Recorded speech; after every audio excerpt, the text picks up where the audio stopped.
Hello, everyone. I will be the moderator today. Sawubona, Professor Muholi. Sani Bonani. So, welcome, everyone. I just greeted you in Zulu because our special guest today is Zulu and come from South Africa. Thank you so much. It's a pleasure and an honor. For the sake of clarity, I would like to note that Professor Muholi preferred pronoun is they, which is the same as yel in French. Professor Muholi, it's an honor, a pleasure to have this discussion with you and with such an eminent personality. They are a world-renowned photographer, a multifaceted artist, a visual activist, a researcher, a scholar teacher, and a self-described insider within South Africa Black lesbian community.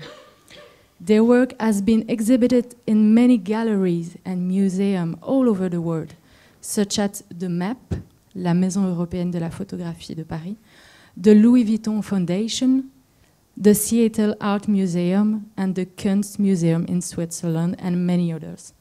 And next year, there will be a solo exhibition at the Tate Modern in London.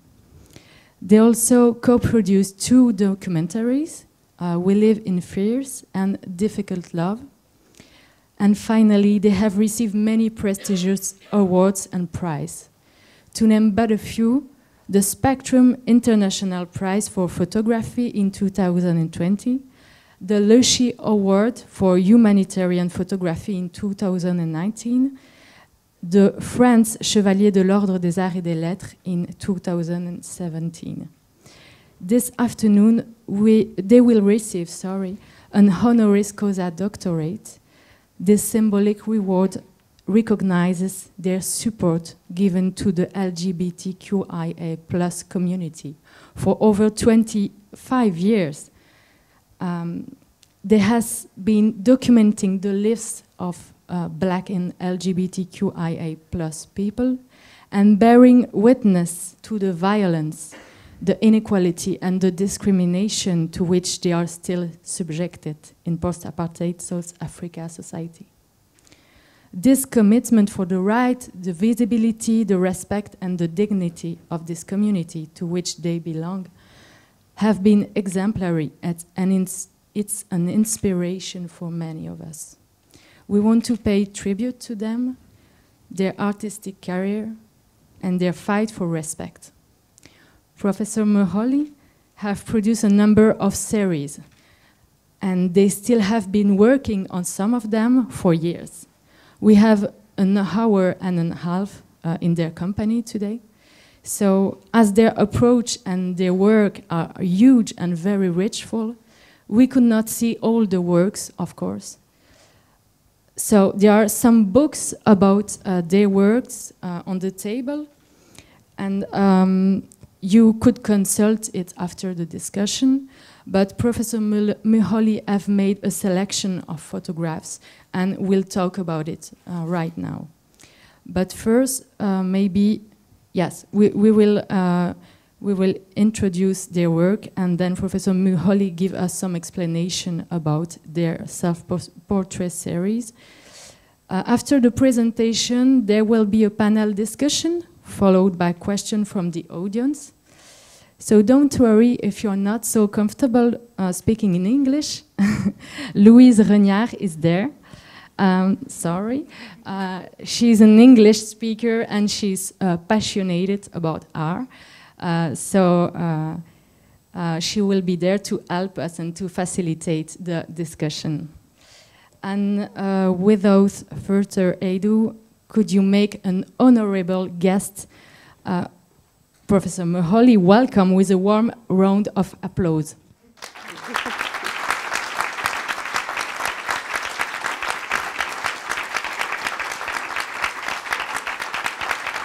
Thank you. Thank you so much, but it's also time to introduce our expert panels. So I will start with Professor K. Max. Professor K. Max is professor of philosophy, ethics, and medical humanities. Her approach to ethics and politics is borrowed from queer theories and feminist epistemologies. She is the rector's advisor on ethics and equality policies, and she instigated the creation of the Gender and Equality Advisory Board here at the university and still presides it. Then on the left, we have Anne-Françoise Le Suisse. She has a PhD in film studies from the University of Liège, and since 2010, she has been the artistic director of the BIP, la Biennale de l'Image Possible à Liège, and she's also the coordinator of the master's program in photography at the Royal Academy of Fine Arts in Ghent, Belgium. Thank you. And the next one, Leos Bendy. He's a graduate of Saint-Luc, the higher education art school in Liège. And Leos is currently doing their last year of video master degree at the Academy of Fine Arts. In 2023, they published their first book titled De la peau du prénom, a testimony to their quest for a new first name. As a young queer photographer, Leos questions gender in an eclectic and multidisciplinary way. And yeah, I think so. That's now it. I'd just like to introduce a little bit. I say a few words about Marjorie because although she's already introduced herself, I'd just like to tell you a little bit more about her. So she's a PhD student who's exploring the concept of political art, and she's also a lovely person to work with. She's involved with several projects as an art critic and also a curator for several major projects in Liège. And I'm sure that we'll really enjoy ourselves with her today for this very special event. And we're all very privileged to be here and to learn more with Professor Zanele Muholi. Thank you. Thank you, Louise. Thank you, everyone. So, Professor Muholi, the floor is yours. I will lead with the PowerPoint, and you can make a sign. If, okay, cool. Okay, thank you. Yeah. I just extracted some fewer works so that you get a little bit of what I do. This is not everything. It's just a little bit of what has been extracted from more than 20 years of work. And this special project, Somnyama Ngonyama, Hail the Dark Lioness, is a project that I started when I was on residency in Italy, Université, not far from Perugia. So I started working on this project as a way in which I wanted to explore the self in ways that we don't often do as photographers. Oftentimes, photographers, they always like to be on the other side, and they do not like to see themselves in front of the camera. So in this instance, I'm just like doing me. And the aim of this project is to explore self-representation, politics of my multiple identities, and also a space in which I speak on blackness and pride. This is besides the many years of fighting within the movements to ensure that there is recognition of Black LGBTQIA+ communities. For some people who might not be aware of the fact that South Africa is the only country in the world with the best constitution that allows us all to vote as equals, and also the constitution that recognizes same gender loving humans. I know that there are European countries that are quite progressive, but South Africa, like I said, we have the marriage, we have adoption rights, we have a right to medical aid for the same-sex spouse, etc., etc. And in May 10th, 1996, the Constitution was amended. And 10 years later, in 2006, the first same-sex couple got married. So I could say if we were to compare the continent and us, you know, African continent as a whole, and looking at the diaspora, we become, you know, a progressive state or a country. However, there are still those glitches where the very same LGBTQIA plus groups, you know, suffer massive violence. But today I'm not going to speak about violence. I'll try to be kind to all of us, because nobody wants to hear much about violence. Let's just like keep it to ourselves. I'll start with this series and speak in between as I carry on. I have more than 20 years experience in visuality, in visual histories. And I have been working on this project because there was lack, there was absence of our Black queer bodies and spaces. So as the world spoke on Black Lives Matter, some people in different parts of the world already started, you know, dealing with this absence. So it is due to that lack of queer presence and visual history in which I speak. I speak from the original space. I respect all the scholars in the house, and I wish to cite those that I have read when I started. And my master's is in documentary media from University of Toronto Metropolitan. It used to be Ryerson University. So I've been in and out of the academic spaces, and I received my master's in 2010. So how we came to this, to say, how do you blend between the scholarship and activism?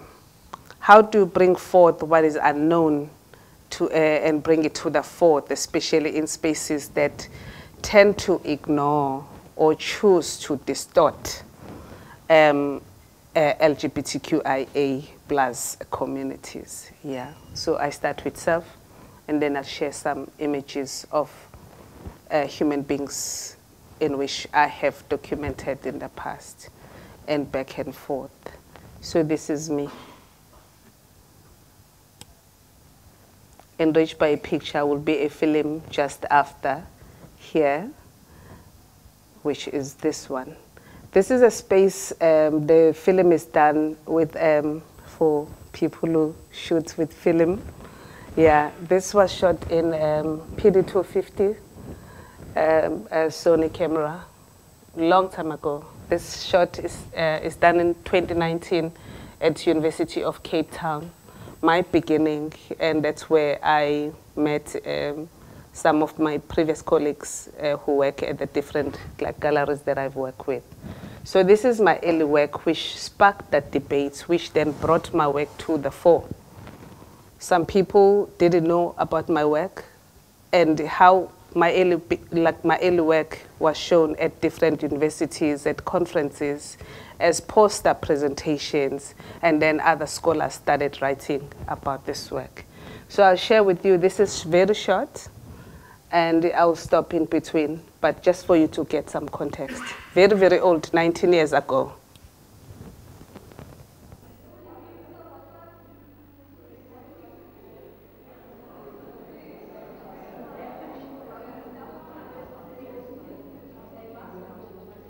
It is only at places like this where I get an opportunity to exhibit my work. Unfortunately, the people that I photograph cannot be here with me. For the past 3 years, I've been capturing images of Black lesbian lives, exploring our sexualities. It doesn't matter whether the viewer is Black or white, the reaction is always the same. I always wonder what the response would be if I were to show these images on the street.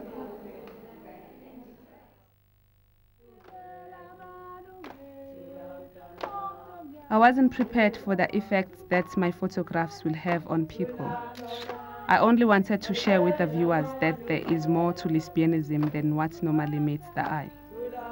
Our lives, our relationships, our struggle. All around us, there's still violence, there's still prejudice.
Black lesbians have very low visibility in terms of our past.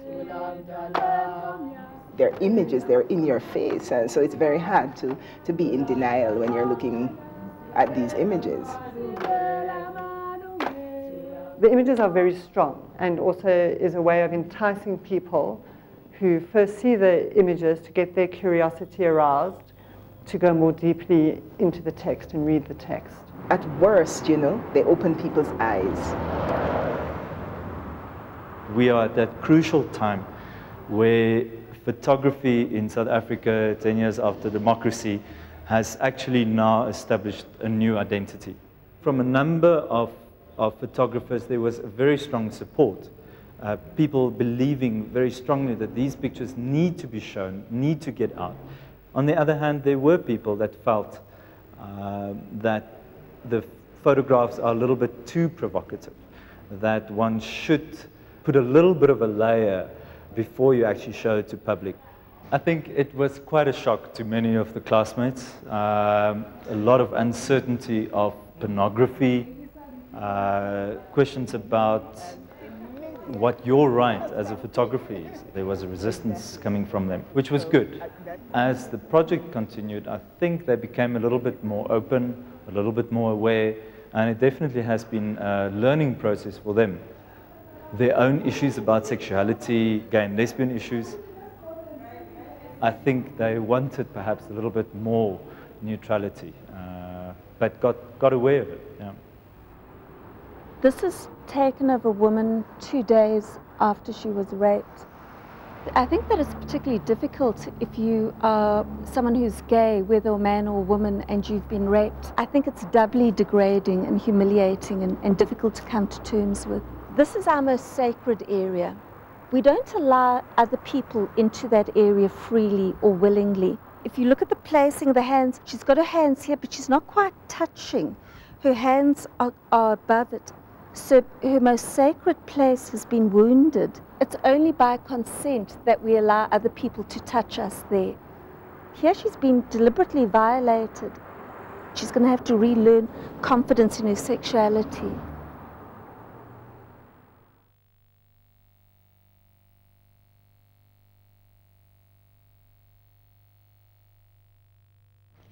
These are not only subjects, these are my people.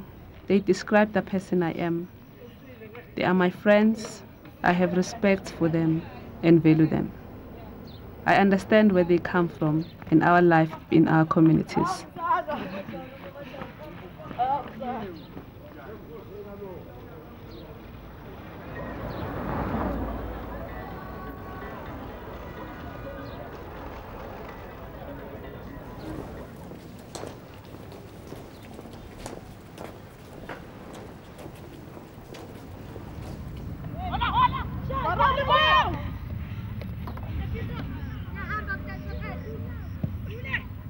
The lesbian team is because of how we were previously and currently disadvantaged as lesbians. We are still oppressed as much as we were oppressed before. So nothing has changed. So we decided we need the team that will identify with our sexuality, with everything that we are. Young lesbian women join teams soccer teams in the townships. We have a national soccer team, but they're not even able to play because there's still discrimination within female teams in this country. We have lesbian women being kicked out of soccer teams. No matter how talented they are, they get kicked out of the teams. And I think we generally need a social space that will make us feel comfortable, where we don't have to hide who we are, where we can express our full identity while at the same time living our lives fully as lesbian women.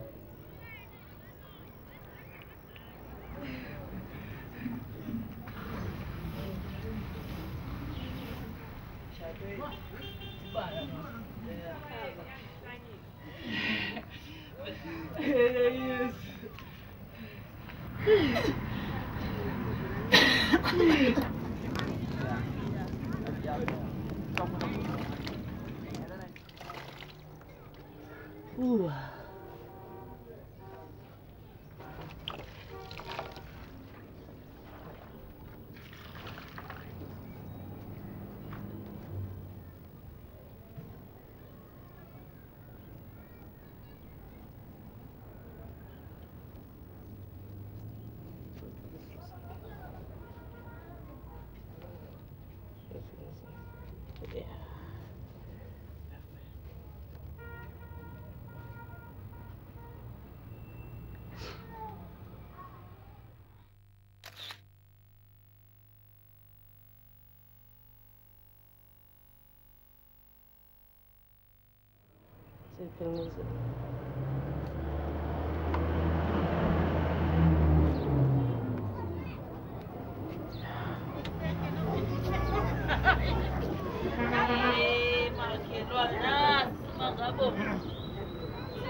Speaking as a curator first before I speak as a person or as a mother, the photographer has gone into the subject matter with no apologies. The one reservation that I have as a straight person, if I were to deal with my sexuality, I may deal with it completely differently from this.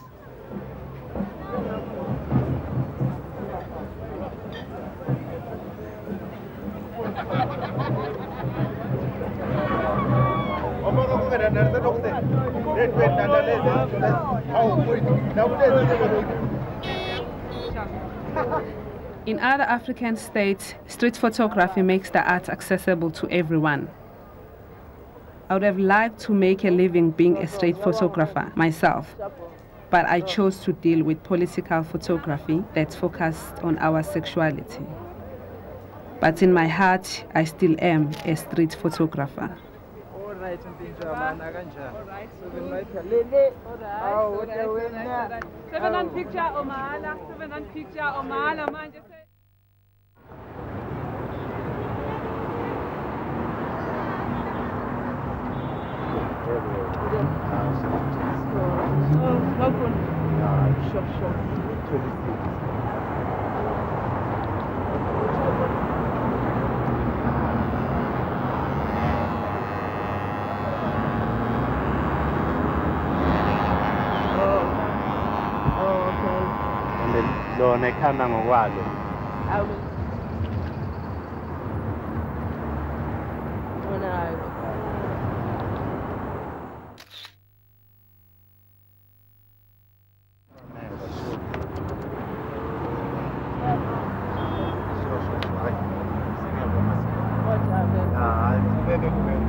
My immediate reaction is shock, but I am a lesbian woman, so therefore I have a general understanding of her work. For women loving women, there are no better methods for protection. The government provides condoms, but where are the dental dams? Do you even know what a dental dam is?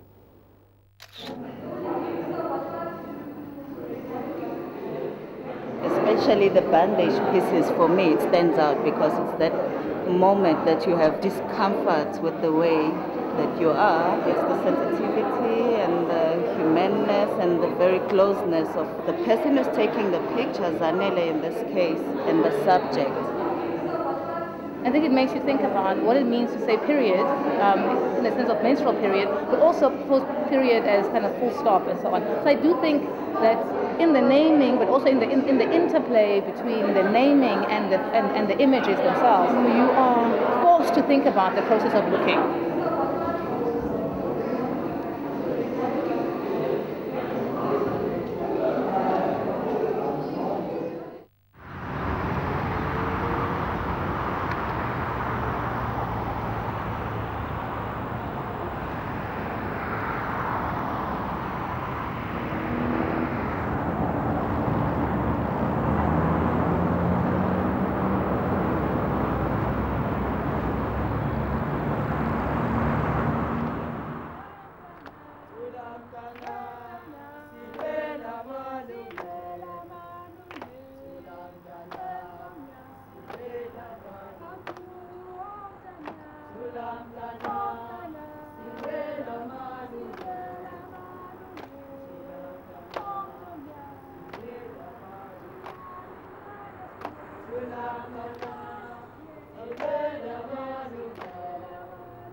This is just to give you some context. And within this period between 2004 and 2023, a number of young black lesbians have been butchered and murdered in South Africa. So what we do as a collective and a community of photographers, and mostly my proteges, we document almost everything and inform the scholarship of the need for this kind of, community journalism and community documentarians that exist in our communities. We don't always leave it to the scholars and experts to do this work. So in my headspace, if there are connections between the scholars, the activists, the archivists, and also the artists in different parts of our countries, one could achieve a bigger goal than people to live in their own individual corners. So the whole point is to make sure that we are connected as a people, regardless of how much knowledge we have, but to say that all these pieces and batches of information, if combined together, it will mean that the community and the country will have massive archive that speaks to posterity when we are no longer there, and the generations that are born today and those that are there to come, they will have proper documentation and a reference point in which they could learn from. This is a poster presentation from Somnya Mangonyama, which is the cover of this book. And the image was taken in my bedroom at home. And it speaks to the Lady Liberty, the green woman that we see holding the torch. And the question being, it's like how many of us as female bodies, passing on the torch to other, women in spaces where we fear, or in spaces where most women are excluded from the canon.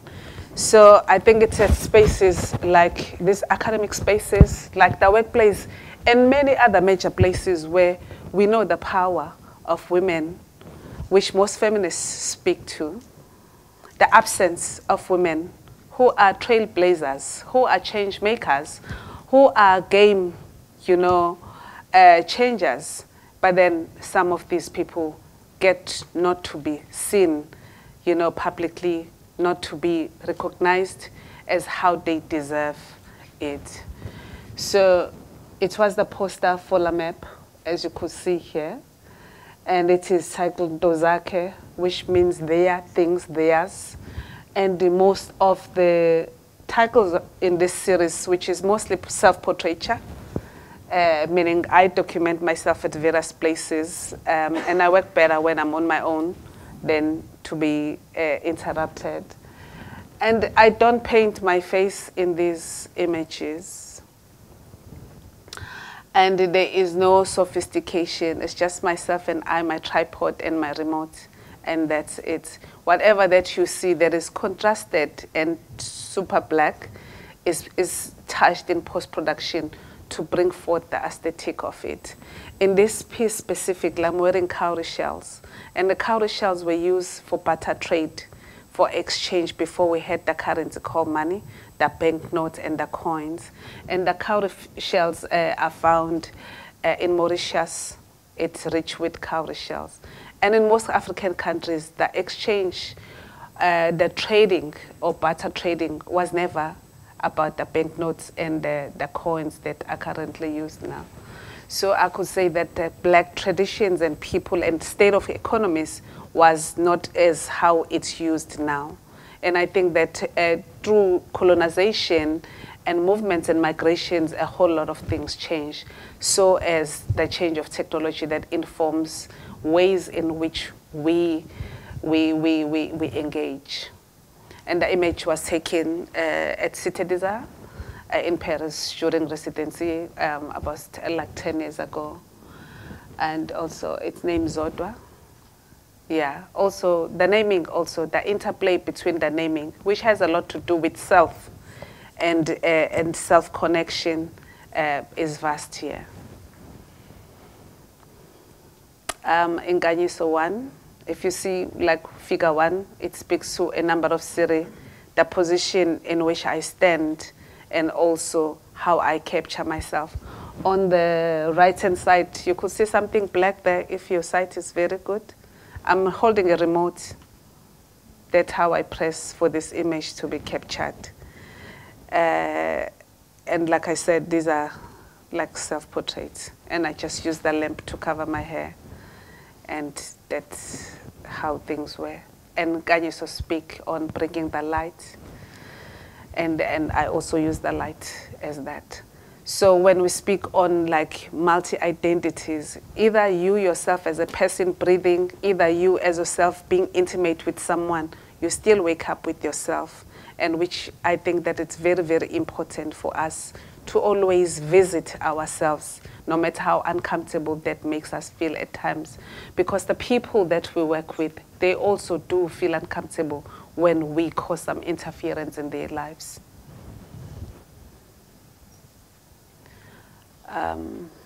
Also part of this series, taking same room, same Paris space, and I use the bag. It's the bag that I'm wearing, the London bag, and I wanted to resemble the guards at the palace with this one. If you see those policemen or soldiers outside the palace, and how they wear those hats.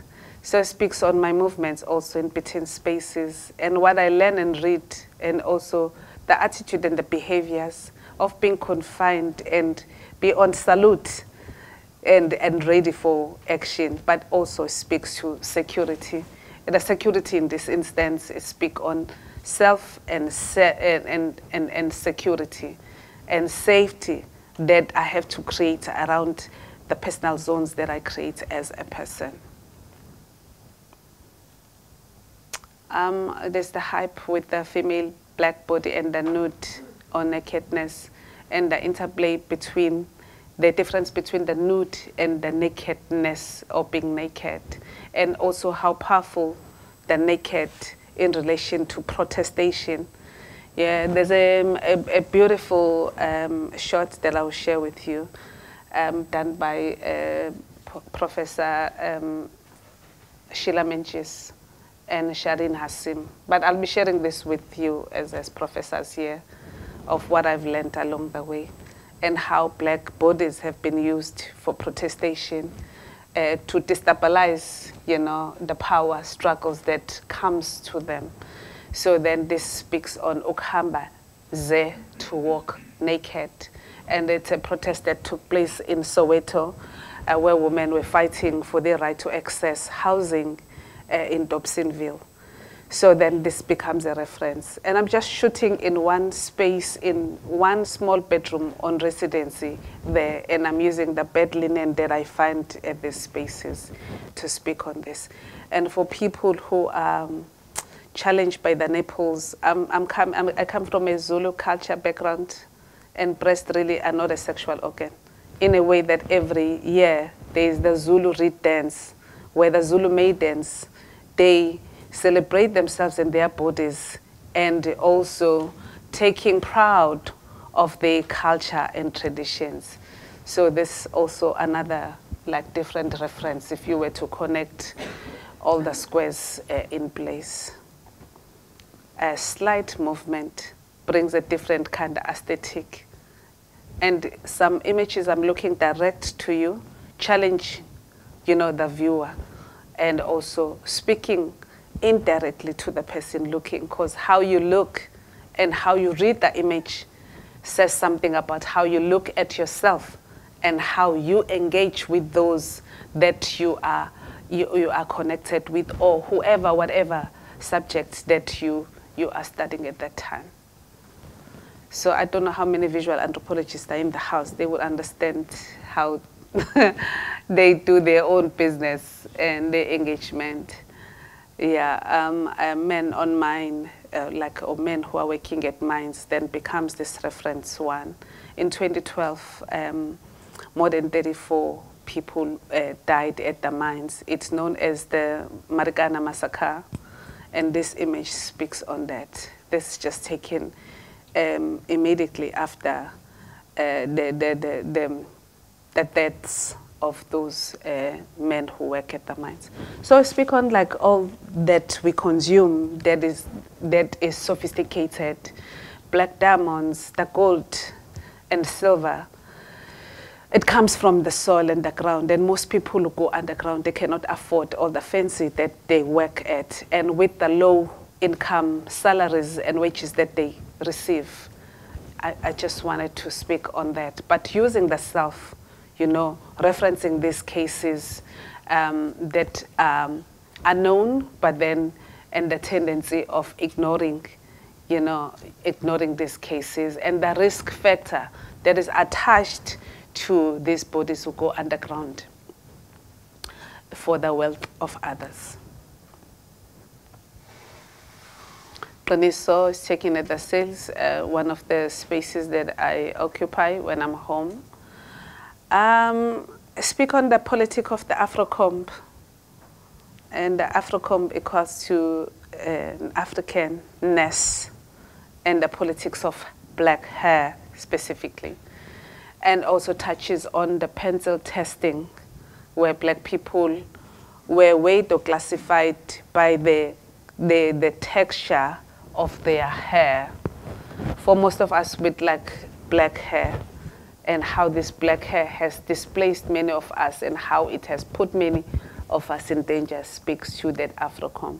And the Afrocomb of the civil movements, Angela Davis and the Black Panthers, for some scholars in the house, they will know the period and the era of the Afrocomb and the resistance of the black people when it comes to that politics of being black at that time where things were harsh. And Qiniso means truth. I pick trash really for anything and everything, just to interfere with all that is fancy. And none of these materials that I use here are not often regarded. And also to destabilize the peace of those who perceive themselves as expert, I don't know in what, but I will respect them. Here I just bought the €5 doormat, and I used it as a shawl. And then I used the pegs as earrings. I used the toothpaste mixed with Vaseline as as a lip, what you call this? Lipstick or lip, whatever, balm, whatever you call it. It's not my 24/7 because I don't look like that, obviously. I'm me. And then I use the pegs as a crown. This picture speaks to my mom, who worked as a domestic worker for more than 42 years. And my mother's name is Besta. She's late. She passed in 2009. And I always believe that her spirit is within and is with us and lives with me wherever I move. Hence you have this interference of they and them in me, because as I'm here seated as a Zulu person, born by a Malawian father and a Zulu mother, I do not come alone. My ancestors are with me. In as much as gender codes and coding matter, nobody comes as themselves. People come with all the forces that surrounds them, that guides them, that brings light to them, you know. So I know now some people get like otherwise because they have to adjust to the gender pronouncing, but then there's ancestral pronouncing, which says baningi. We come together as a people. We're made of a people because two human beings, they connected, and then somebody conceived and somebody was born, and that person then becomes another ancestor for the more generations to come. So here is Besta, the worker, the helper, the protector, my mother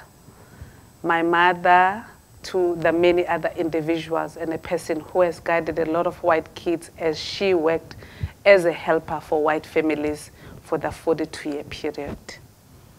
At the end of the day, there is less that she took home with her. By the time she ended her term, her period, she couldn't do anything. She perished to, or she succumbed to cancer of the liver, and she died in 2009. So this is basically a way in which I pay homage to my mom. Yeah. So again, it goes to that whole notion of like, who are we? As scholars, as experts, as scientists, as everything that we think sounds to the world. But at the end of the day, we come from somewhere. And it is our connection with human beings in various spaces that makes us think differently. And it is our, the lineage, the family trees. If they are good ancestors, even the bad ancestors, they have use whenever we need them, you know. But then as a people, we address these, you know, notions differently, or these ideas differently. Yeah. Paris, I love Paris. I think better when I'm in Paris. I feel a little bit of energy here. I think there's a little bit of connect, maybe with the sound of the language. 5 years ago in Paris, I needed to rest a bit. This just a hectic personal period of my life. Really, like, I was more depressed than ever, and I was trying to understand the state of mental health and whatever that I was going through at that time. I've since lost a lot of weight, as you could see in the picture, though the picture is white, or is taken from that white corner. And if you remember the picture of 2014 and 4 years later in this picture with that lamp, the lamp at the back, which still speaks to how I carried the light then and how that lamp is at the back.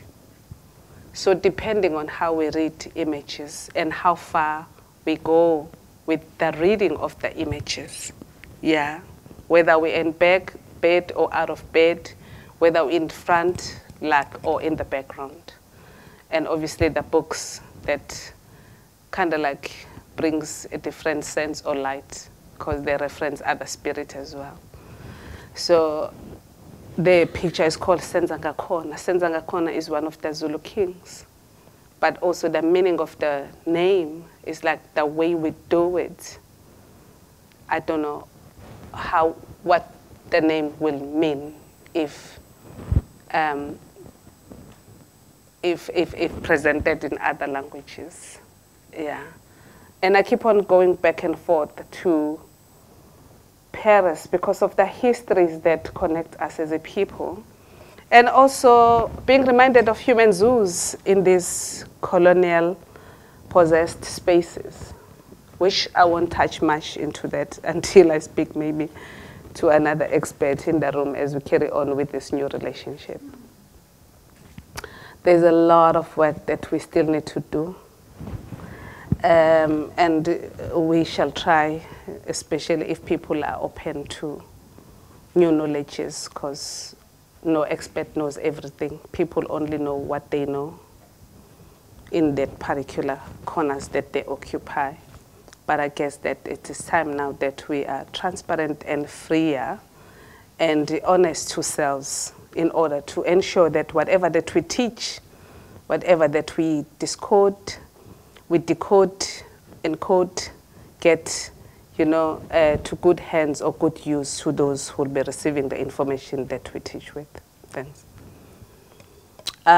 This is worn by Zulu men, and the name is called Sabata, which is Saturday, Sabbath, and it's worn by Shembe tribe, which is one of the prominent holy crowd in South Africa. This is the only church that has followed a traditional way of doing things. And in this church, men, they could take 2 wives, unlike in Christian churches. So this speaks of a religion and tradition at the same time, and how these people use their own culture to do what they do, which other churches might not agree with, especially the prevalence of HIV and AIDS in South Africa. So then it means that the gear and what you wear is beyond just what you're looking at, but you're looking at the private and the politic of the regalia, that when seen connects a lot of the unknown, but then people try to make you understand what is going on differently, Like there are people who eat meat, there are people who don't eat meat. There are people who eat fish and they call themselves that, which is okay. There are people who eat vegetables and they do not see any violation of anything because that's what they believe in. I think same thing applies with religious beliefs, and the way in which people look or perceive things in their own immediate spaces. So I'm using the regalia to speak on difference, also to speak on strategies, speak on behavioral patterns, and also engagement thereafter, and how all of these messages are conveyed differently. Yeah. That is 2016, October, I just lost my sister. She had cervical cancer. And her name is Basizeni, which means help them. And then I said X, like 11, X1. And this time I was in North Carolina. And within this period, when I was on residency for a month, I've learned a lot just being there. So remember that there is the personal in our lives, and then there is the private lives, and then there is public lives. The public is like now I'm in a public space engaging with you. And then there's the private that is not known about me. Then there's that deep, deep, deep personal. I used to suffer like a lot of painful period pains, and I could sense from my body if something is about to happen, something strange about to happen. I bled for the whole week at this period, only to find that my sister was dying at home. So in this instance, I'm using tubes, because it connects with what was inside her body, the intestines and all. The tubes were, I bought this for $1 there and then at the trash exchange. And this is what became of the picture taken with the materials that found. Remember, this was rubbish for some people, but it just became a necessary material for me to speak on what was going on in my head at this time. And then a few days after her passing, I had to go back home, for her burial. So this is how I dealt with the pain that I was going through at this time. So then this marks like 7 years of this image. And it happened that during this period, we learned a lot about the space and what was going on. And then Duke University happened to house the biggest South African apartheid visual archive. So that says a lot about the space and the spaces that we share with other individuals, that we would not have known about them if we did not move from those spaces and be somewhere else. I don't know what I'll uncover from here, but I'm here to learn. Thanks. This is taken at my garage in Umbumbulu. And I've taken this palm leaf from another space, like an hour away from where it was taken. Here I'm talking about movements and the moments and the capturing of the image. And also doesn't matter where. I don't work in any studio. I just work in the open. I don't work with extra light. I just shoot. So same thing applies. I'm at the hotel here. I would definitely take a piece of me away from this space because I occupy that space. So there's never any extra big geared whatever. And I work mostly on my own. I'm carrying a small something there, a remote control that I shoot with. So, and it's on my right, and you won't be able to see how high it was because of how I have cropped the image. Speaking to those people like, how do you do it? Yeah, I do me. And next picture, please. Baveziwe means exposed. There's some drama that happened in my personal life, and this picture speaks on the bad that are exposed from their wrong deeds, basically. The image is 2021, and we just bought a car. This is the fabric that covers the brand new car. So there's never any extraordinary something that I use. I use you every day. So for good use, of course. And the gaze is almost always the same because I look direct at whoever that is looking at me. If you were to leave me with a pile of your dirty clothes or laundry, I'll definitely do something about it because it will be that connects me with the space and you. Yeah. So I'm born in Durban, which is one of the KwaZulu-Natal cities. And KwaZulu-Natal is mostly the Zulu nation or tribe, yeah. And it happened to be the biggest tribe in South Africa. Yeah, and if you have read the history of Shaka Zulu, I come from that tribe. I don't know if I should be proud or not, but it's one of those, yeah. They said it's the only province with the name and surname, KwaZulu-Natal. Yeah. So most of the great men come from there. And it is where the African National Congress was formed. Yeah, we have a lot of history. Yeah, and also the region with the many chiefs and the paramount chiefs before others. Yeah. Lahliwe means also being deserted, and it's a continuation from the hotel series. As you see, I'm at Cape Sun Hotel in 2019, which was a very, very important year.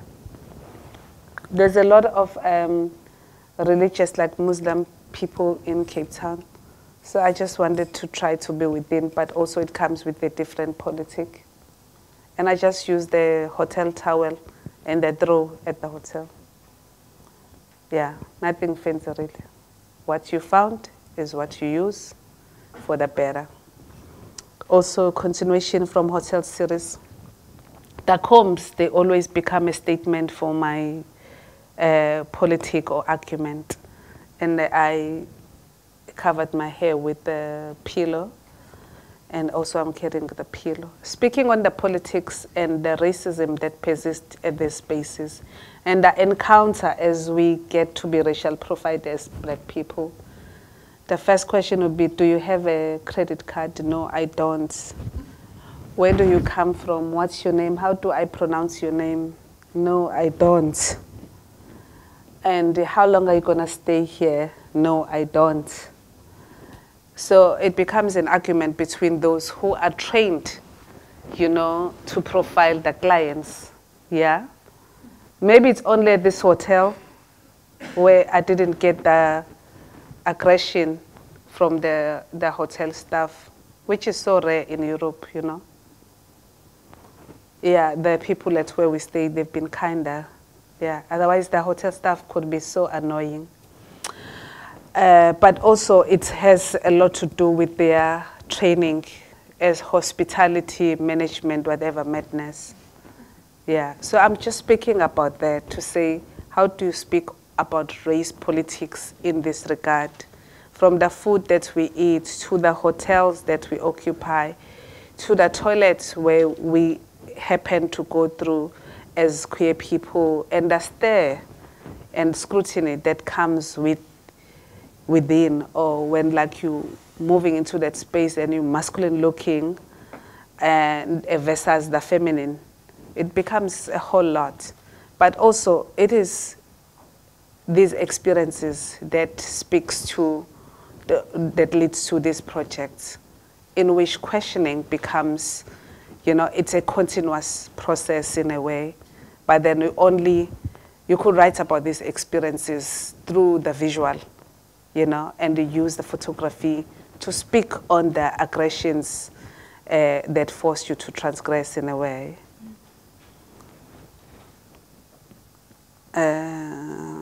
This is me when I'm trying to rest. And there are specific places in which I try to be comfortable. And also from my hotel series, this is a better space where I could be trashy as I wish and I feel better. And remember that every year I have to go for checkups because I have cancer in my family. So then just the thought and just sleeping beautifully and relaxed, but at some stage you have to wake up, smell the coffee, go for checkup. Yeah, I'm freer here. This is Highline Hotel in New York. Also, I just had an experience, you know, where it really made me feel trashy, but we're still in between those white sheets, you know. Same period. This is a post-Harvard presentation in 2022 June. Yeah, I wasn't feeling okay here. It was just the breast issue and the checkup, and I really got sick at this period. So as I wanted to have a reference, you know, image that speaks to that particular moment, where I'm being myself, where I'm being honest with my feelings and all, where nothing else matters. So that's the moment. This is Iceland, Rig, Vik, Vak, that, something. And I just played with that row, one of those fair pieces of skin, I don't know of what. And I just used it to make this picture. And I'm having a gloss in my mouth and the specs, you know, some sunglasses. That's the only light that I remember because that place is super cold. So that's the bit of light that I wanted to play with here. Also, the experience was better than any other places. Yeah. After checkup, dealing with the body and the breast and the pain. So this is at Washington Plaza Hotel, July 2022. Also, like writing self, like I said earlier on, there are other people that I photograph and then there's self that I keep on visiting from time to time. Yeah. In this one, where you really have to face reality, because there are oftentimes things that makes us feel uncomfortable. So I think this discomfort is at play in this one. If one were to say what really makes you feel mad between migraines and cyst in breast and period pain and many things that the female body carries, you know. Hilton Hotel. Hilton Hotel, Texas, Boston, last September. It's okay, we're good, I'm about to be done. Yeah. So I will pass. Could you please pass these other slides? And with the hope that I'll be doing lectures here to go in depth in this one. One of my best films is called Moonlight or Moonlighting. It was one of the beautiful films I've seen.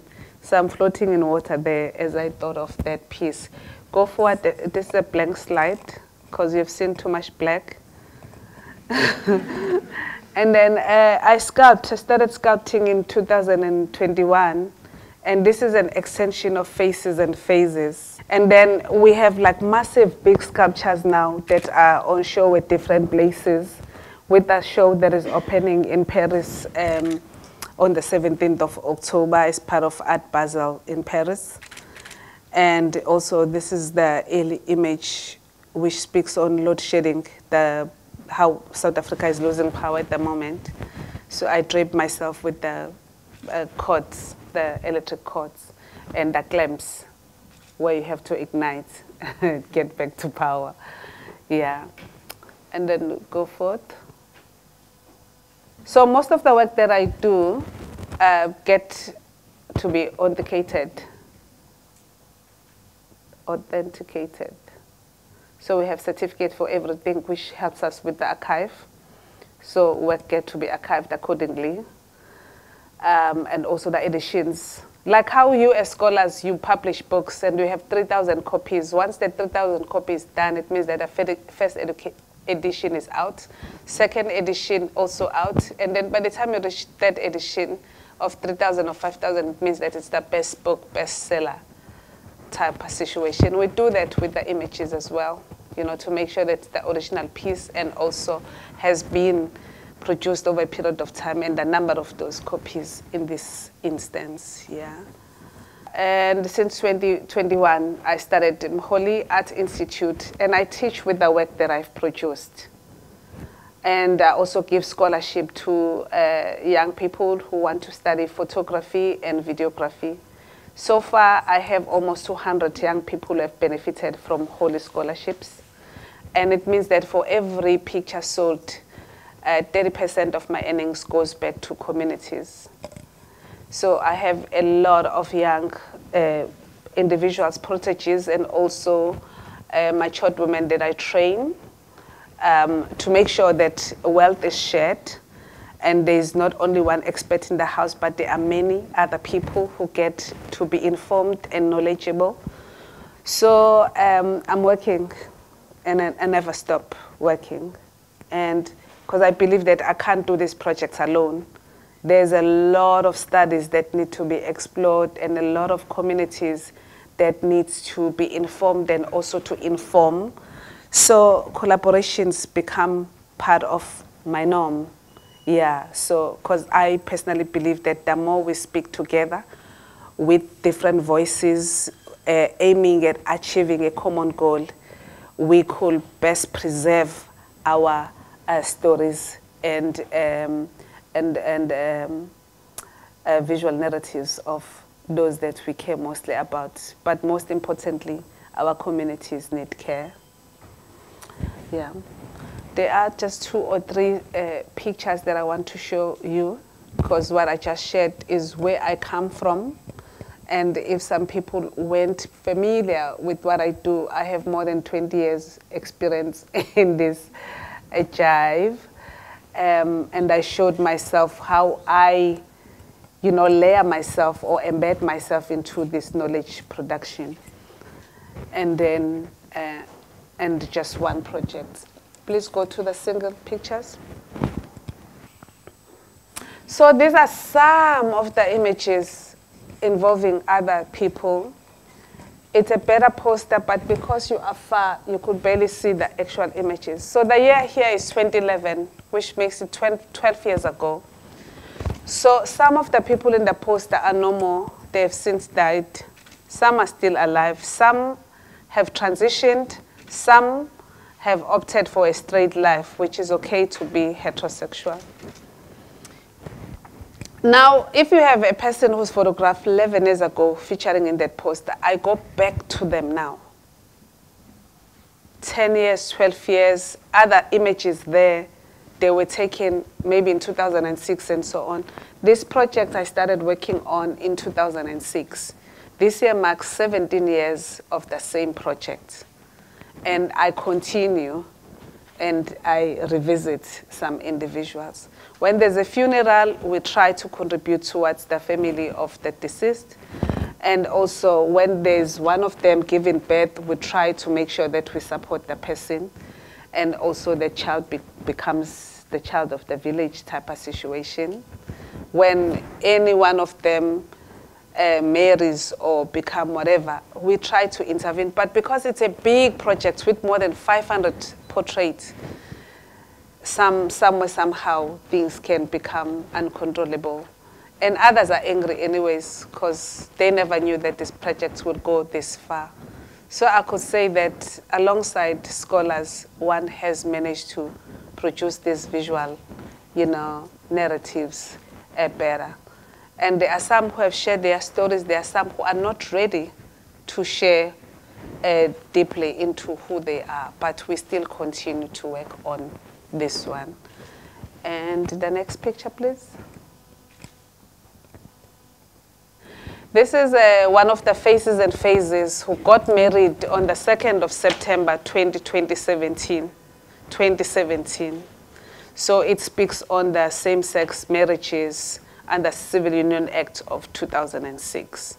So the person on the left is a Faces and Phases participant, and the person on the right, I've just photographed her when we were in Paris in May this year. So the face of a person is that actual portrait, and the phases now is what people are going through, either development or a different stage of their lives.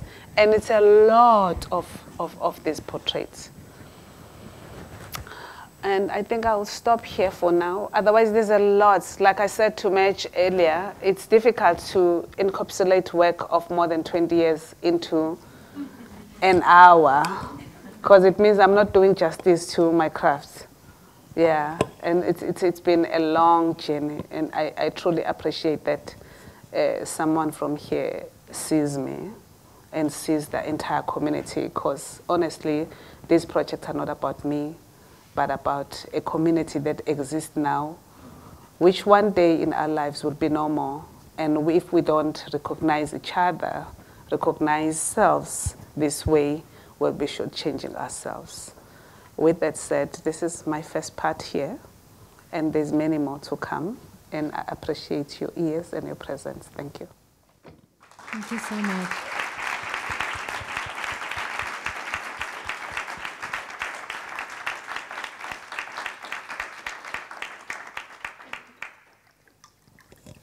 Thank you so much, Professor Muholi. Yes, so there is 10 minutes for the discussion, but we will try to be a bit longer maybe. I guess you want to discuss with the panelists, the speaker and the audience. So maybe we can start with a question from Florence K. Max. Since we have a very short time, I'll just take one question. Feminist and LGBTQIA+ movements and knowledges have taught us the importance of making minority groups visible. Invisibilization weakens, make people vulnerable and exposes them to violence. In several interviews, you stressed the importance of the visibility of minorities or the work of representation. But you have also pointed out that there is an additional problem, and this problem is that of hyper-visibility. Can you explain the political implications of this hyper-visibility? And if I ask this question, it's because in a fringe of public opinion, some people advocate some sort of a tolerance of people who belong to minorized communities, but on condition that these people remain invisible, that they don't make themselves too obvious, that they should remain discreet.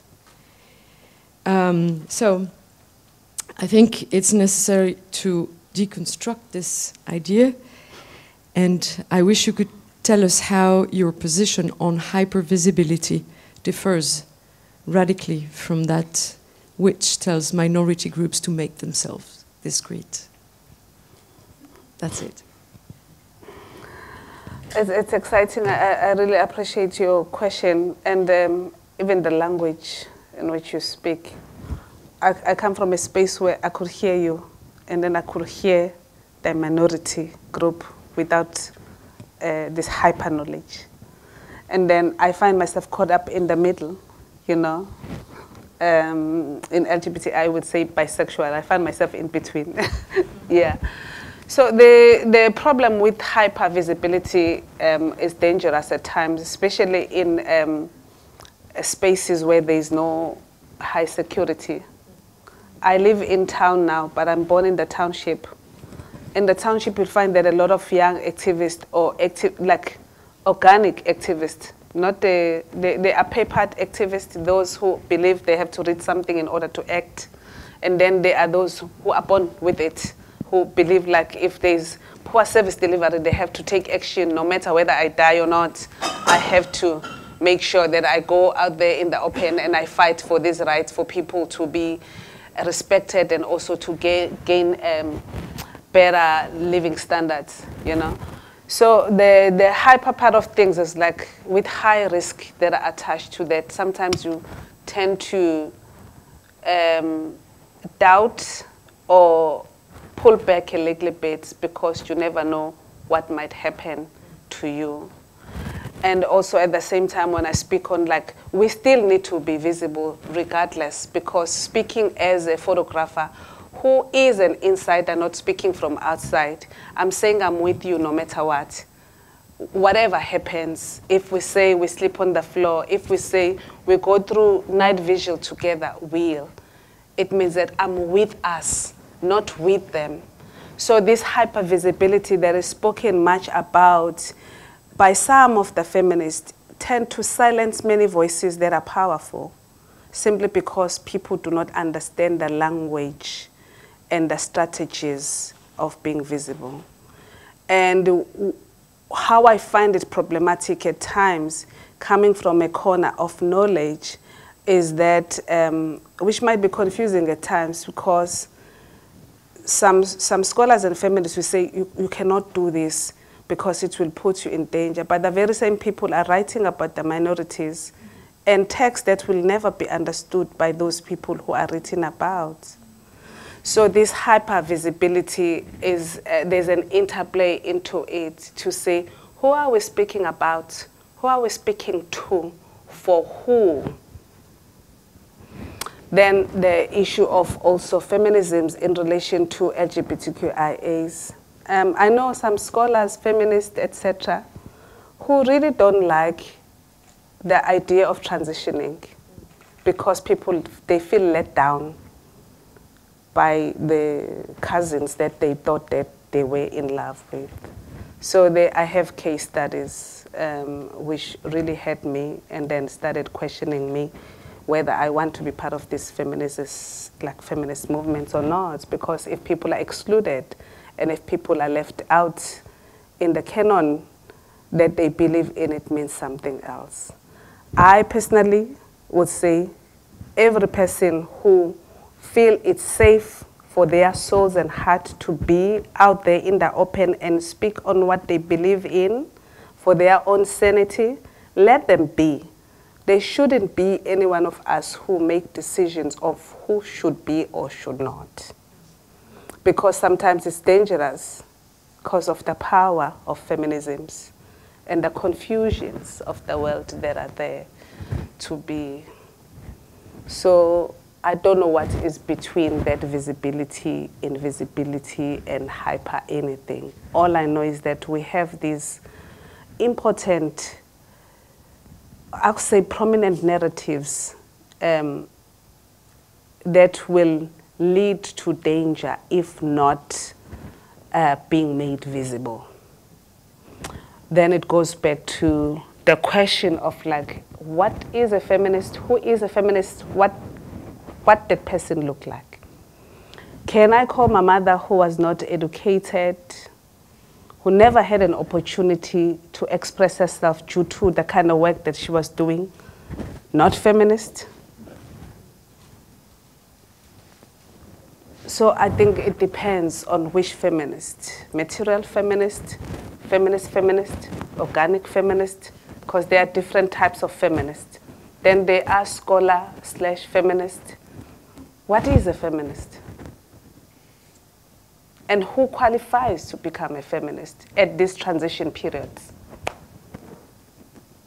I think we're kind of like stuck in that corner, because feminists are people who believe in equality, but what you call the very same feminists who backstab each other,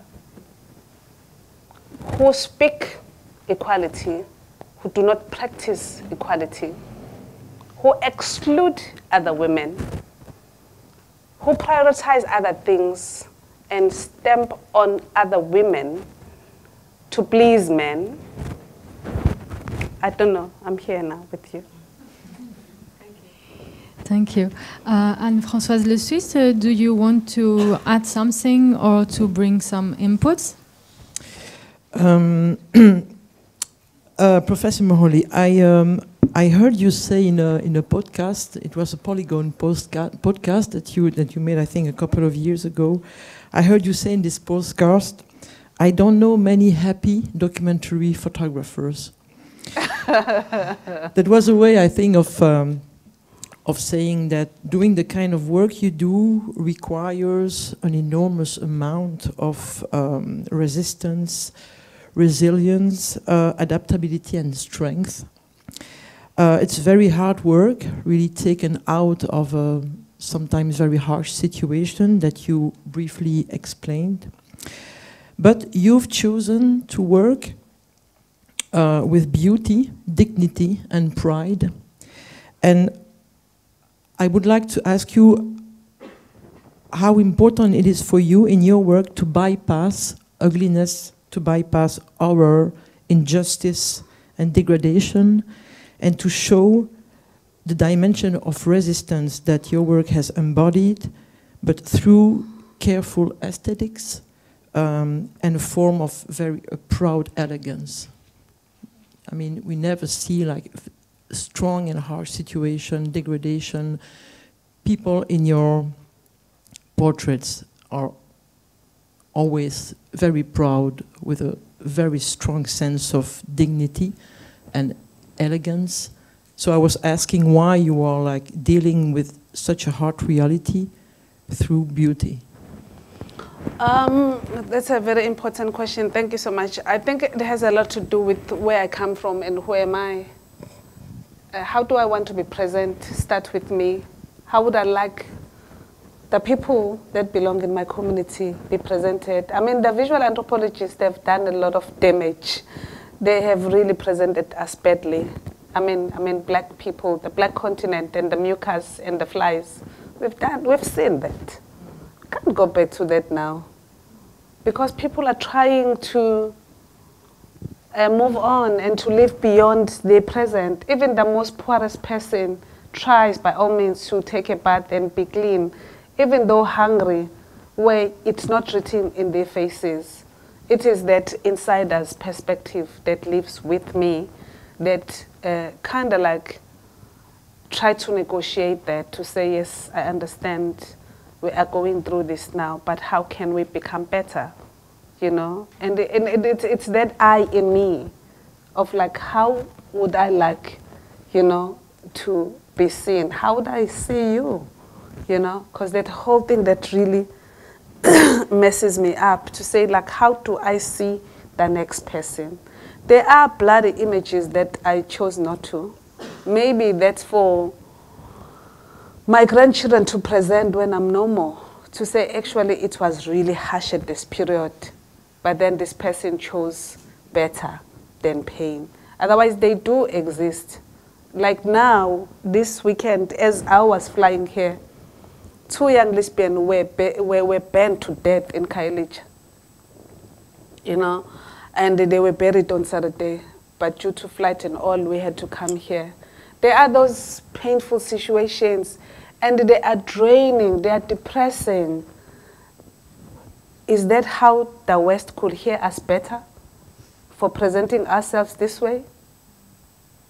But how does the West present itself to us? You know? And also to say you don't want to become a sellout to your people. To say, but you are not doing things right. How dare can you do this to us? It was presented many years ago in 2004 documentary. But to say now, people are really going through so much. I want to sleep at night. We have to sleep at night. I don't know if some of you know the picture of Kevin Carter, the bird, the vulture, which was about to grab a child. I think as photographers we have learned from that to say, do you rescue the child or do you kill the vulture? Here you have a weapon that could kill the vulture versus the child. It's one of those images that will stay in our brains forever. So to say, what are the choices we have as photographers? Who do we want to listen to us? And how do they have to listen to us? Dealing with rapes on a daily basis, where we're told in the news that every 6 minutes a woman is raped. How do we deal with such news? Do you present the silhouette image of the victim or survivor of rape? Or do you present the bruised genitalia? How? Just for the sake of the consumer. It really becomes a catch-22 kind of situation. The reality is real. There are docu-films where you start, cut, shoot, stop. I don't deal with that. Yeah. So in that way, processing this pain, I had to shift the lens and focus on self a little bit, but knowing that there's so much going on out there, which is so painful. Yeah. Yeah. Thank you. Did I respond? Thank you so much. I have a question for Leos.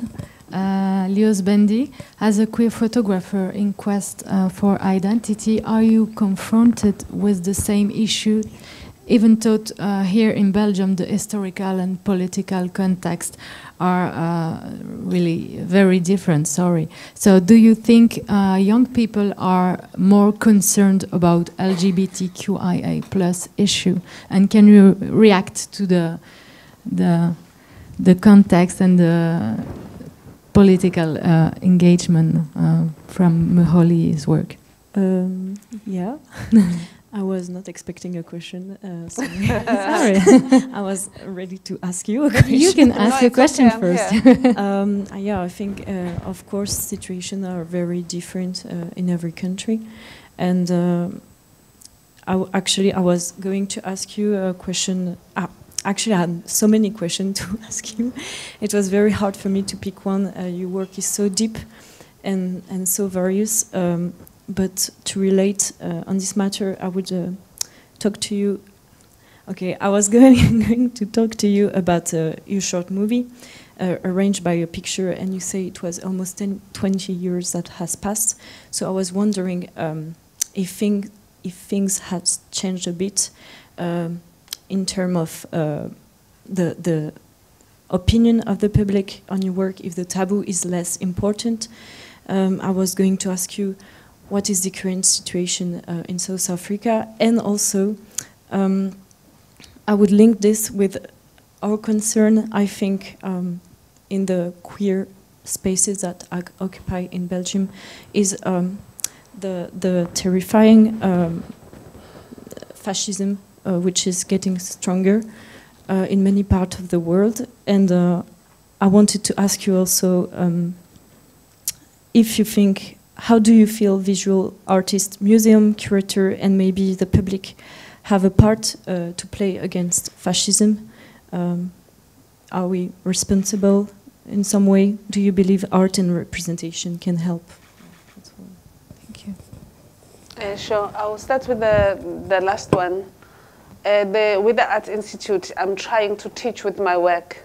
But to say who we fight, how we fight, also it comes at high risk. You know, there are different pride marches and pride parades that take place in South Africa, with one that happened 2 weeks ago, and also at the end of the month there'll be another one. And arts will always be that key element in which we speak. From the T-shirts and the placards, you know, that speaks on art activism, because that protestation and those messages, they speak to the need for change. You know, so when people think of like art, how do you connect art and politics? They think those two things are far-fetched. They're so much connected. The T-shirt that you are wearing, say, just merit on its own, you know? Recognize me, me too, you know, support the movement, no hate. Those messages are drawn from a creative mind. And they speak to the homophobe, transphobe, and the queerphobe. And the message is hands-on, like it's in your face. So you cannot ignore them, you know? Unless if you are really, you choose not to see or to read, because these messages are so transparent. And I think that artists over a period of time, we had like artists against apartheid that played a huge role, from musicians to the painters, to the sculptures, like many people. Artists have ever played a role in various places, except that people never connected the two dots. Do we do that? We continue to do that, supporting the new generation of photographers to go on field and further document their struggles. Protestation is a way in which we contribute towards that movement. And we won't stop, because we're part of those movements. And the issue of, and I like what you said, like the spaces are not the same. Every space has its own dynamic, you know. And I mean, seated here, looking at here, the first question is like, I wonder if there's any LGBTQI group on campus here, and if so, what are the activities look like? How mixed is that group, you know? Do you have any Center for African Studies here? And if so, does it speak to you or connects to your movement as the LGBTIQ office on campus? And also, if there are any books that is written about on gender, if there are any collaborations with your professors that are practical and real, that speak to all these commotions.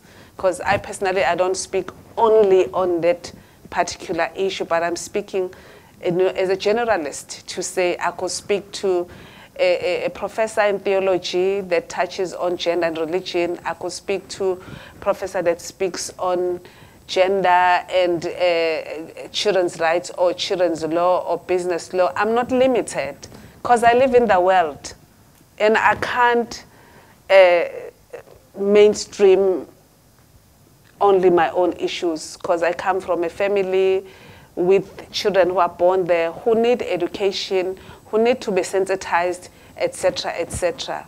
So there's so much more work. And also, not fighting those fascists. They only want, we live with them in our families. You know, that most transphobic uncle or brother even, and a friend who won't adjust to just the name or your new name, like how you're writing now. It starts here at home before we expect the outside world, the church, the school, the workplace to change. Because if then your mother still want to say, I gave birth to a girl, I gave birth to a son, and we can't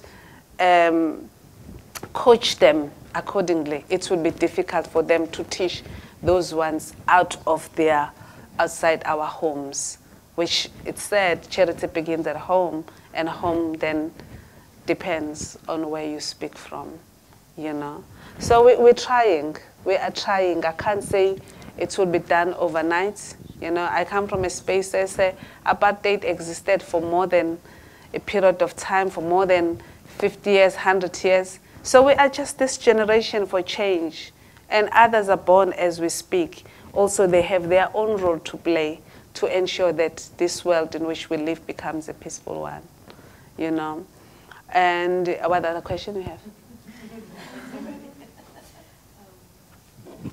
Do you have a mixed group of black and white students who are fighting for the common goal here? No. No. In Liège, it's quite new, the LGBT groups. I started a queer, with other people, of course, a group of queer people who we organize mainly events, and there is more, I would say, institutional things, but it's quite separated. But I think the main issue is it's very white spaces, and we have a conscious of this problem, and we try to work on it, but we have a lot of progress to do, I would say. But it's almost 2 or 3 years old. Before that, there were not so many spaces for at least young queer people in Liège.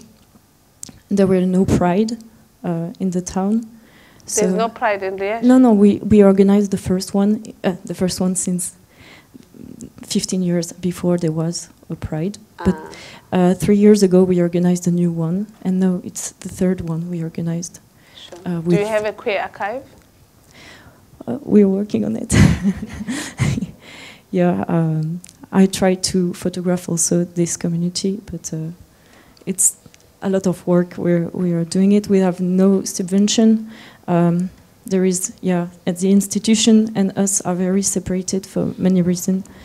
But maybe, Sure. Okay, thank you, Leos. The time is up, so we have to end up. Again, thank you so much, Professor Muholi. Thank you, everyone. Thank you to the speaker for your interest, your presence.